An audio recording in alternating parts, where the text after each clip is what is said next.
Muy buenos días, apreciados colegas. Desde FW Consulting queremos saludarlos y compartir con ustedes un análisis que venimos realizando sobre el tema importante relacionado sobre la tasa mínima de tributación. Al respecto, queremos compartir con ustedes estos 4 puntos, conceptos claves sobre impuesto diferido, indispensables para entender la temática de la tasa mínima de tributación, el cálculo de la tasa efectiva de tributación bajo NIF. ¿Cómo se hace? Propiamente, ¿qué es la tasa mínima de tributación? Y una herramienta que hemos desarrollado para ayudar a entenderla. Inicialmente, entonces, pensemos en algunos conceptos básicos sobre impuesto diferido, indispensables para entender esta temática de la tasa mínima de tributación. El primero es: las diferencias temporarias generan impuesto diferido. Las diferencias no temporarias o permanentes no generan impuesto diferido. ¿Esto es verdadero o falso? Esto es verdadero en la medida en que las diferencias temporarias son las que se reversan en el tiempo y las diferencias permanentes no se reversan en el tiempo. Una reversión en el tiempo indica que, por ejemplo, un gasto por depreciación en la contabilidad no es deducible hoy, pero es deducible el año entrante. Entonces se entiende que la diferencia temporaria se revierte y por lo tanto genera impuesto diferido.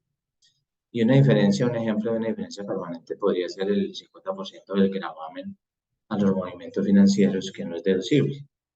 Esa partida pues no es deducible hoy, ni el año entrante, ni los años venideros. Por lo tanto, es una diferencia que no se revierte y por lo tanto no genera impuesto diferido. Segundo, la tasa efectiva en NIF corresponde al impuesto pagado sobre la utilidad antes de impuestos. Esto es falso. Realmente el cálculo de la tasa efectiva de tributación bajo NIF equivale a la suma del impuesto corriente y el impuesto diferido, y ese impuesto neto de renta se divide en la utilidad antes de impuesto y allí tenemos la tasa efectiva de tributación. Ese es el concepto de NIF sobre la tasa efectiva. Tercero, diferencias permanentes que aumentan la renta líquida generan incremento en la tasa efectiva de tributación. Esto es verdadero. En la medida en que tengamos, por ejemplo, gastos no deducibles, ¿sí?, que es una diferencia permanente, el gravamen al movimiento financiero, por ejemplo, el 50%, pues es una partida que aumentará la tasa efectiva con respecto al 35%, que es el que tenemos hoy en día en nuestro país. Cuarto, el impuesto diferido reconocido sobre las diferencias temporales neutraliza el efecto en la tasa efectiva. Eso es cierto, eso es verdadero. Cuando tenemos diferencias temporales, ¿ok?, que tienen impuesto diferido, la tasa efectiva no se ve afectada si calculamos apropiadamente el impuesto diferido. ¿Okay? Vamos a ver un ejercicio a continuación para entender claramente ese concepto. Todas las diferencias temporales son temporarias, pero no todas las diferencias temporarias son temporales. Como utilizamos el método del pasivo basado en el estado de situación financiera, podemos encontrarnos diferencias temporarias, por ejemplo, el revalúo de propiedades, planta y equipo, ¿sí?, que no afectan el ERI, el estado de resultados integrales. Esas diferencias son temporarias, pero no son temporales porque no afectan el estado de resultados. Por el contrario, todas las diferencias que son temporales, que afectan el estado de resultados, también se pueden definir como diferencias temporales. En todos los casos, la tasa con la que se calcula el impuesto diferido es aquella vigente en el cálculo. Eso no es correcto. Ya lo vimos en diciembre del 2022, calculando los impuestos diferidos sobre aquellas, por ejemplo, propiedades, planta y equipo que teníamos con expectativa de venta, o sobre diferencias temporarias relacionadas con terrenos. La tasa utilizada fue el 15%, a pesar de que la tarifa de ganancia ocasional el año pasado era el 10%. ¿Eso por qué lo hicimos? Porque tuvimos que tener en cuenta la tasa en la cual se iba a revertir esa diferencia temporaria y todos sabemos que a partir del año 2023, pues la tarifa de ganancia ocasional es del 15%. Muy bien, entonces estos conceptos son muy importantes para entender lo que vamos a ver adelante sobre la tasa mínima de tributación. No sin antes ver un pequeño ejemplo sobre el cálculo de la tasa efectiva bajo NIF. Acá ustedes observan en la columna C un estado, la depuración de una utilidad contable para llegar a una renta líquida. Aquí tenemos una utilidad de 10.000 que tiene unos gastos no deducibles considerados diferencias permanentes y tiene unos ingresos no gravables considerados diferencias permanentes. ¿Ok? Por lo tanto, tenemos acá el estado de resultados donde en el impuesto corriente tenemos como resultado el 35% de la renta líquida, nuestro ejercicio. 15.000 por el 35% da 5.250 y es lo que contabilizamos como impuesto corriente. Por lo tanto, la utilidad neta de esta compañía es 4.750. Nótese, esto que aparece acá en amarillo es la manera en la cual la NIF 12 nos solicita hacer la revelación de la tasa efectiva. Y obsérvese que esa revelación nos lleva a la conclusión de que el 53% es la tasa efectiva de esta compañía. ¿Cómo se calcula ese 53%? Acá lo tenemos de una forma más resumida, donde se puede observar que el impuesto corriente y el diferido, en este caso el impuesto diferido es 0, nos da 5.250 sobre 10.000, que es la utilidad antes de impuestos, pues tenemos el 53% de tasa efectiva de tributación, que acá pues estamos llegando al mismo 53% a través de, digamos, la presentación que nos solicita la NIF. Vamos por un momento a pensar que estas diferencias son temporales. Vamos a cambiar la P por la T y entonces obviamente tendríamos acá un impuesto diferido. El impuesto diferido acá está, digamos, la multiplicación correspondiente a esas diferencias temporales. Ahora no voy a multiplicar por 0, sino por 35%, que es la tasa. ¿Okay? Y voy a quitar estos efectos, o mejor los voy a multiplicar por 0, ¿sí? Para que no dañemos la fórmula. ¿Ok? Y en este caso, poder identificar que la tasa efectiva de tributación es el 35%, que equivale a la sumatoria del impuesto corriente y diferido sobre la utilidad antes de impuestos. Entonces, en uno de los comentarios anteriores veíamos que se mencionaba el impuesto diferido neutraliza el impacto de las diferencias temporarias en la tasa efectiva. Mire que aquí queda demostrado. La tasa de tributación es del 35%, pero como tengo apropiadamente calculado el impuesto diferido, en mi revelación de lo que me pide la tasa efectiva en NIC 12, llego al 35%. Nuevamente, si esto es una diferencia permanente, pues no va a tener impuesto diferido. ¿Ok? Y como no tiene impuesto diferido, acá multiplicaría por 0, ¿ok? Y acá, obviamente, en la revelación debo incorporar los efectos de esa diferencia permanente y volvería al 53%. ¿Ok? Entonces, tasa efectiva bajo NIF es el impuesto corriente más el impuesto diferido y ese neto dividido sobre la utilidad de impuestos. Si las diferencias son temporarias, el impuesto diferido neutraliza el impacto en la tasa efectiva. En otras palabras, lo único que hace mover la tasa, digamos, de tributación son las diferencias permanentes, como en este caso del 53%. Muy bien, entonces teniendo claro eso, vamos a retomar nuestros conceptos de la tasa mínima de tributación, mencionando, digamos, lo siguiente.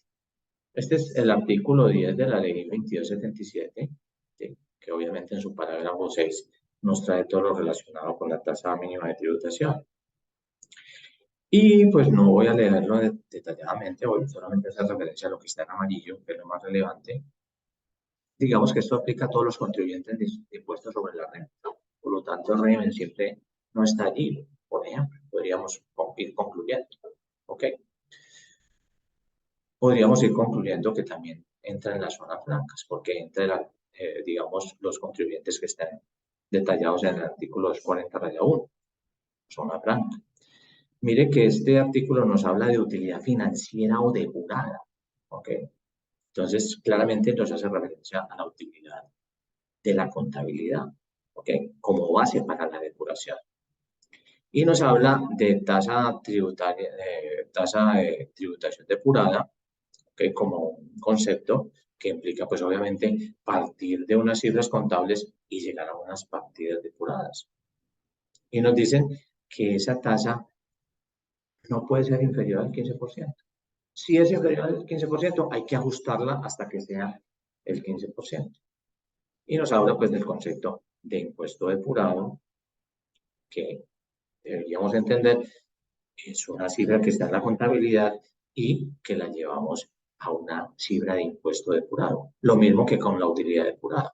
Es una utilidad financiera contable y que la llevamos a algo que la norma está llamando utilidad depurada, como base para hacer unos cálculos y determinar, ¿ok?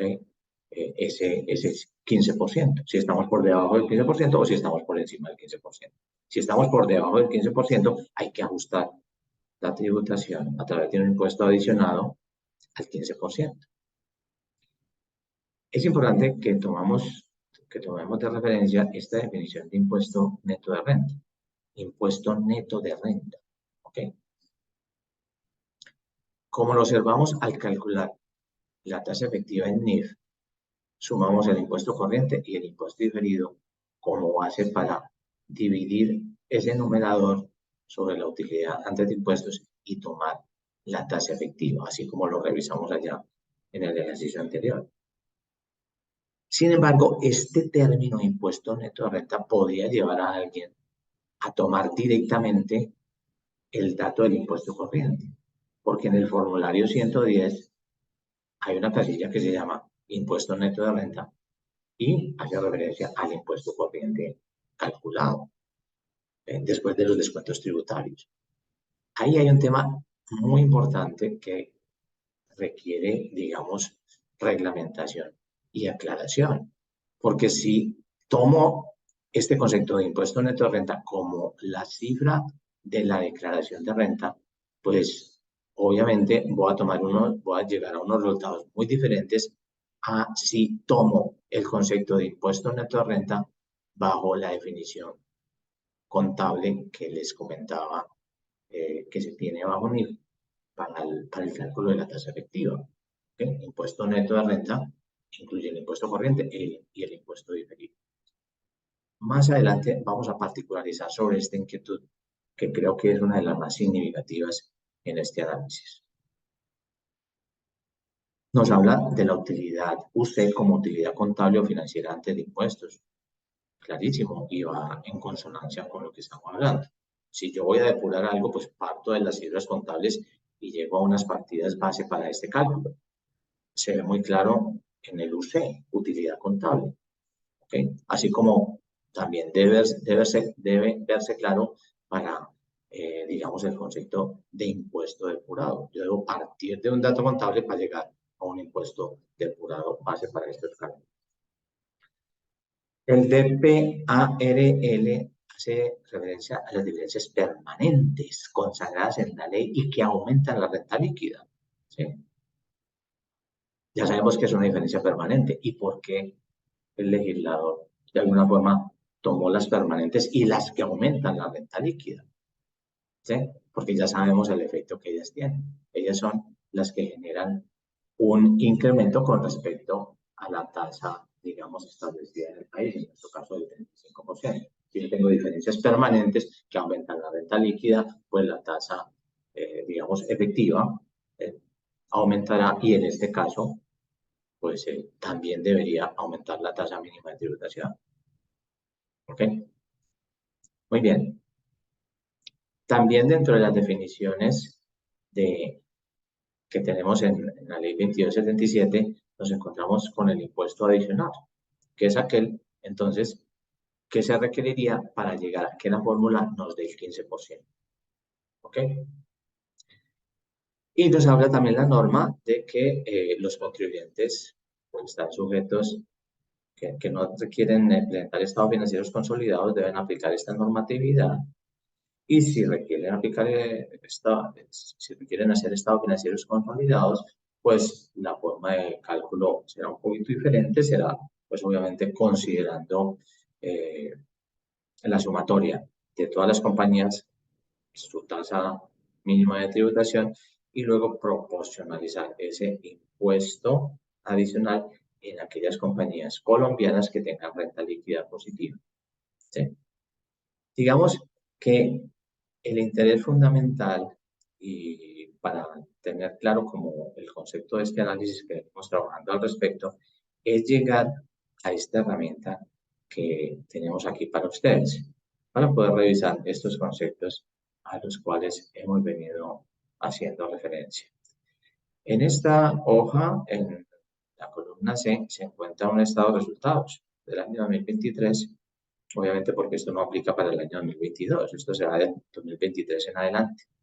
Acá tenemos la columna D con unas partidas conciliatorias y la columna E con digamos, un estimativo de la declaración de renta con una tarifa del 35%. ¿Ok?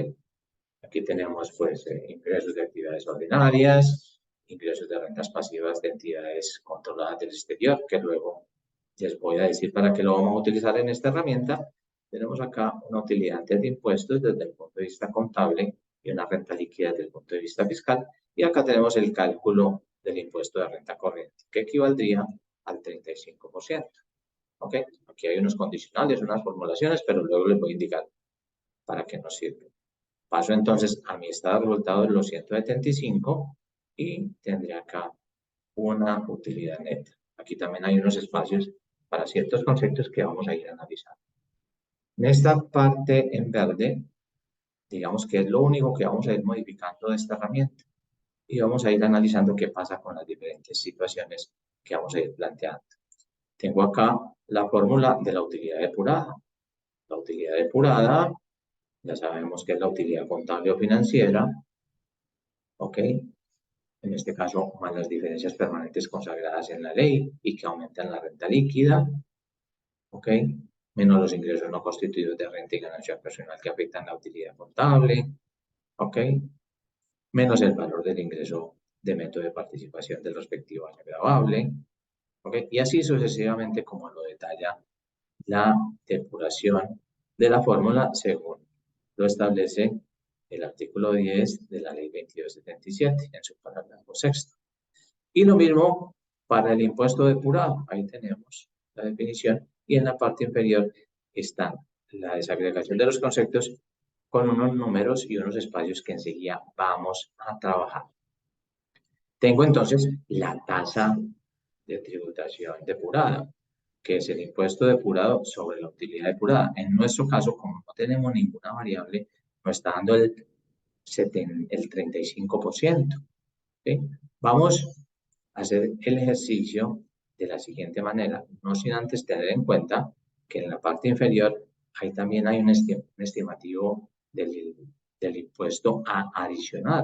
En el caso de que la utilidad depurada por el 15% sea mayor del impuesto depurado, voy a tener que adicionar un impuesto.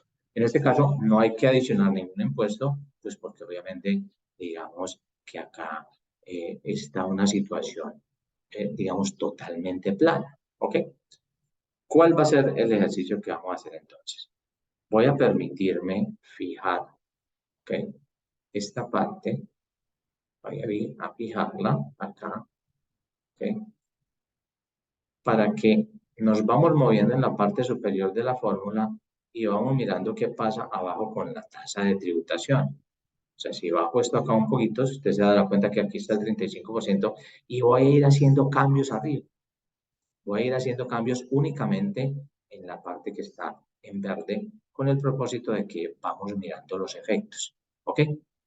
Vamos por el primero. Vamos a revisar, por ejemplo, qué pasa si hay unos gastos no deducibles por gravamen al movimiento financiero. Esto aumenta la renta líquida, sí, ¿Es una diferencia permanente? Sí. ¿Ok? Vamos a suponer que tenemos 300. Eso está en millones de pesos. Mire qué pasa con, digamos, en la herramienta. Voy obviamente a disminuir los gastos deducibles. Voy a tener una renta líquida de 800, por lo tanto voy a tener un impuesto neto de renta de 280, ¿ok? Y en este caso, ¿qué pasa con la tasa de tributación depurada? Es el mismo 35%. Miren que si en vez de 300 coloco 400, es el mismo 35%. ¿Pero por qué? Porque dentro de la fórmula de la utilidad depurada, la misma fórmula me dice que se debe afectar, ¿ok? Con las diferencias permanentes consagradas en la ley y que aumenten la renta líquida. Entonces, en este caso, como los 400 quedan depurados dentro de la fórmula, pues el efecto es cero en la tasa mínima de tributación, ¿ok? Entonces, de esa manera vamos a mirar otros conceptos. Este concepto, entonces, es para gastos no deducibles. Utilidad por método de participación. Pues la norma me habla de utilidad, no de pérdida, porque si fuera pérdida, pues obviamente el efecto sería contrario y no significativo para el análisis. La norma me habla de utilidad por método de participación. Entonces, si gano 500, mire qué pasa en la depuración de arriba. Pues voy a tener 500 que no son gravables en renta. Me va a generar una renta líquida de cero. Como tiene renta líquida de cero o negativa, dice que la tasa mínima de tributación no aplica. Mire que acá en la parte inferior le está diciendo ahí no aplica la tasa mínima de tributación. Si usted tiene una utilidad depurada de cero o negativa, pues no aplica la tasa mínima de tributación. Entonces, en vez de 500 vamos a colocar 300, por ejemplo. Y en ese caso, pues obviamente tengo un ingreso gravable de 5.200, tengo los mismos gastos de 5.000 y tendré un impuesto de renta de 70, que equivale al 35% de 200. En ese caso, mire que la tasa mínima de tributación es el mismo 35%. ¿Y por qué? Porque la misma fórmula depura los 300. ¿Ok? La utilidad depurada incluye la depuración de esa diferencia permanente generada por el método de participación. Usualmente en nuestras compañías no hacemos impuesto diferido sobre el método de participación porque aplicamos la excepción para su reconocimiento. ¿Ok? Muy bien. Entonces, no hay efecto en la tasa de tributación. Medición del valor razonable de las propiedades de inversión. Vamos a suponer que la compañía tiene 200 y por lo tanto ese 200 no sería un ingreso gravable, es la medición del valor razonable de la propiedad de inversión. ¿Ok? Esa es una diferencia temporaria, no permanente, como las dos anteriores que mencioné. Bueno, las dos anteriores que mencioné es una del gravamen al movimiento financiero, que es una diferencia permanente, y la segunda, una diferencia que usualmente es aplicable para la excepción de reconocimiento del impuesto diferido. ¿Ok? En este caso, es una diferencia temporaria y las diferencias temporarias requieren el reconocimiento de impuesto diferido. En nuestro ejercicio, vamos a la contabilidad y observamos de que el 200 que acabamos de incluir como valor razonable tiene un efecto de menos 60 en el impuesto diferido. ¿Ok? Nótese que, por lo tanto, el impuesto neto de renta, si considero que el mismo es la sumatoria del impuesto corriente y el diferido, concepto que viene atado a lo que les expliqué relacionado con la tasa efectiva de tributación, pues voy a tener que el 175 es el numerador de la fórmula de la tasa de tributación depurada. Y por lo tanto, el efecto es cero en la tasa mínima de tributación. Ahora, ¿qué pasa si usted no calcula apropiadamente el impuesto diferido? Vamos a colocarle acá un cero temporalmente y mire lo que pasa con su tasa de tributación depurada. Es 21. Y si de pronto esa cifra es mayor, el efecto del valor razonable de las propiedades de inversión, vamos a suponer que es 450, por ejemplo. ¿Ok? Si usted calcula bien el impuesto diferido, mire que no tiene efecto en la tasa de tributación depurada. Pero si no calcula impuesto diferido, vamos a colocar un cero por acá, Miren lo que se convirtió su tasa de tributación depurada en el 4%. Entonces usted se vería abocado a pagar un impuesto adicional. ¿Ok? Es allí donde los quiero llevar. Los quiero llevar a la demostración numérica de que si yo calculo apropiadamente los impuestos diferidos y considero, ¿okay?, que la tasa o el impuesto neto de renta es la sumatoria de impuesto diferido y el impuesto corriente, como me lo permite concluir la NICTOSE cuando me establece la mecánica para calcular la tasa efectiva, entonces no tendría un efecto en el 35, en la tasa mínima de tributación. Entonces pasaría al olvido ese concepto que está rondando de pronto en nuestro medio, de que con esta fórmula se graban doblemente los ingresos. Pues claramente, si usted no reconoce apropiadamente el impuesto diferido, pues resulta que aquí tendría que pagar hasta el 15% como tasa mínima de tributación y posteriormente cuando venda la propiedad de inversión va a tener que pagar el 15% por ganancia ocasional o lo que corresponda. ¿Ok? Sin embargo, lo que le quiero demostrar es que si usted maneja apropiadamente los impuestos diferidos y se confirma que la tasa, el impuesto neto de renta es la sumatoria del impuesto corriente y del impuesto diferido, pues no tendría ningún problema con la tasa mínima de tributación. ¿Por qué hago tanto énfasis en que sí se confirma?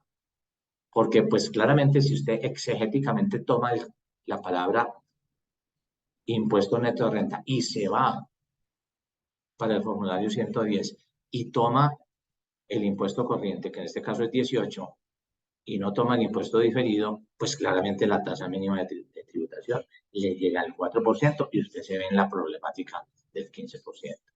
Ahí necesitamos una aclaración, digamos, de un reglamentario para que nos indique que ese concepto sí está bien concebido de esa manera y que esta comprobación matemática sí es válida. Porque de hecho, si no fuera así, lo que no tendría ningún sentido es que se grave una transacción hoy en día con una tarifa, con un impuesto y que posteriormente se vuelva a gravar. Definitivamente pensaría que ya en el tema legal eso no podría ser aplicable. ¿Ok? Y así nos iríamos con las diferentes transacciones. ¿Ok? Aquí tenemos dividendos no grabados. Vamos a suponer que la cifra es 100. ¿Ok? Y entonces, ¿qué pasa allí? Que se depura en la renta y que como es una partida conciliatoria que también se depura de la utilidad depurada, pues vuelvo al 35%. ¿Ok? Bueno, compensación de pérdidas. Vamos a suponer que esta compañía tiene estos 500 como renta líquida y que los quiere compensar. ¿Qué pasaría con la compensación de pérdidas? Vamos a compensar los 500 y por lo tanto el impuesto corriente es cero, pero nótese que hay un impuesto diferido. Cuando usted compensa pérdidas tiene que reconocer el revertimiento del impuesto diferido activo. Por lo tanto, esto es un ingreso en el estado de resultados y su impuesto neto de renta sería 175. 175 dividido la utilidad depurada nos daría el 18%. ¿Ok? Vamos a pensar en que la compensación no fue de 500, sino de 100. Pues la tasa mínima de tributación sería del 29%. Lo que quiero anotar es que si usted compensa los 500, usted no puede compensar más. Puede compensar más que la renta líquida que tiene. Pero mire que aún compensando el 100% de las pérdidas fiscales, usted no está por debajo del 15%. Por lo tanto, no tendría efecto negativo en la tasa mínima de tributación. ¿Ok? Miremos, por ejemplo, ingresos de rentas pasivas de entidades controladas del exterior. Vamos a suponer que es 250. Entonces, ¿qué pasa? Que aquí entra un nuevo componente dentro de los ingresos y usted va a tener un impuesto de renta corriente de 263. Pero nótese que en la misma fórmula depura ese 250. Y al depurar ese 250, ¿ok? Y el impuesto correspondiente, nótese acá, el impuesto correspondiente, ¿eh?, pues la tasa mínima de tributación va al 35%. ¿Eh? 250 por la tarifa de tributación sería 88, que son el impuesto sobre la renta de rentas pasivas de entidades controladas del exterior. Y al hacer esa depuración, la fórmula llega a usted al mismo 35%. ¿Okay? Entonces, ¿qué podríamos pensar? Que para quién sería negativa esta fórmula. ¿Okay? Vamos a suponer, en aras de llegar a una comprobación de la fórmula, y voy a permitirme abrir acá un espacio adicional que tengo, donde voy a colocar una serie de gastos improcedentes. ¿Ok? Supongamos que usted es el asesor de una compañía en la que no hay muy buenas prácticas a nivel tributario, digámoslo así. Y entonces, allá la administración, ¿ok? Digamos que le dice a usted, no, pues, hombre, el estado de resultados muestra 500, pero no, eso es mucha plata, yo no voy a pagar 175 millones de pesos. Bájele 500 a los ingresos. ¿Sí? Vamos a ver qué pasa. Entonces, con bajándole 500 a los ingresos, ¿sí? Tenemos unos impactos acá que obviamente nos van a afectar la tasa mínima de tributación, ¿sí? En el sentido de que al de esos ingresos, ¿ok? Voy a tener como consecuencia, ¿ok? Que se van a presentar, digamos, variaciones en los cálculos. Vamos a tomar como referencia este 500, ¿sí? Vamos a tomar como referencia 300, por ejemplo, ¿sí? Y vamos a tomar como referencia 100, ¿sí? ¿Ok? En el caso de que usted tenga 5.500 de ingresos en su contabilidad y haga un ajuste, digamos, no soportado, disminuyendo los ingresos en 100, mire lo que pasa con su tasa mínima de tributación, va a llegar a 28%. Que ese ajuste improcedente sea de 200, mire lo que llega a su tasa mínima de tributación, al 21. Que ese ajuste improcedente es 500, mire lo que llega a su tasa mínima de tributación. ¿Ok? Vamos a colocar acá 450. ¿Ok? Usted llegaría al 4%. Definitivamente, usted tiene que pagar un impuesto adicional, ¿sí? Para llegar al 15%, ¿sí? Pero eso está en virtud de ¿qué? De que usted está violentando las cifras fiscales a través de ajustes improcedentes, ¿sí? Lo mismo que ocurriría con los gastos. Digamos que usted diga que los gastos son 300 menos, ¿sí? Entonces, en ese caso, usted va a tener un efecto en la tasa mínima de tributación. Mire que ya pasó al 14%. ¿Sí? Esto que le acabo de mencionar acá nos da la idea clara, entonces, de que esta fórmula está hecha para los evasores, en la medida en que si inapropiadamente se disminuyen las bases de los ingresos y de los gastos, pues tienen que pagar por lo menos una tasa mínima de tributación. Pero si usted es una empresa que lleva una contabilidad razonable, adecuada y adicionalmente con unos cálculos de los impuestos diferidos apropiados, usted no debería tener ningún impacto en su tasa mínima de tributación. Bueno, esto era lo que teníamos para compartir. Tenemos la herramienta en la página para que la manejen, para que la ensayen, para que hagan cálculos. Y de todas formas, es un análisis que está en camino, que requiere de algunas aclaraciones por parte del regulador, pero en nuestra opinión, este es el sentido que debe tener la formulación. No pensamos, ¿okay?, que esta tasa mínima de tributación pueda llevar a que haya ingresos que se graven dos veces, porque eso no tendría sentido, ¿sí? Y la lógica para que eso no tenga ese sentido es el análisis que acabamos de mencionar en este caso, donde lo que se pretende es identificar evasores que inapropiadamente disminuyen las bases. Bueno, este material queda entonces en la página de FIBE Consulting y estaremos muy atentos a seguir trabajando sobre esta temática y esperamos que haya sido por lo menos base para sembrar inquietudes y que podamos de alguna manera irradiar este conocimiento y que también sea base para el reglamentario que seguramente vamos a recibir prontamente, ¿sí?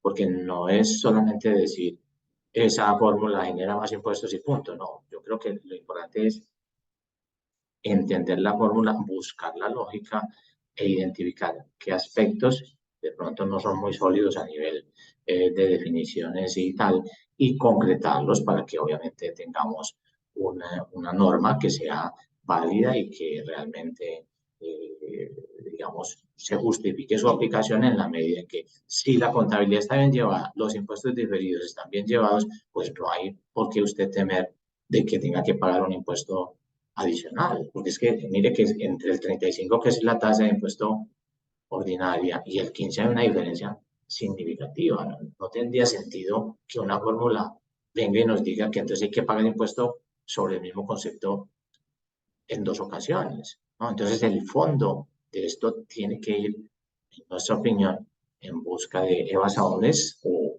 digamos, prácticas inadecuadas que requieren un control. Muy bien. Muchas gracias por su tiempo y esperamos pues continuar acompañándolos con análisis como estos. Obviamente estos comentarios no generan ninguna responsabilidad de parte mía o de nuestra firma con respecto a su aplicación. Queremos es difundir nuestro análisis al respecto y que sea base para seguir creciendo en el entendimiento del virus. Muchísimas gracias y feliz día.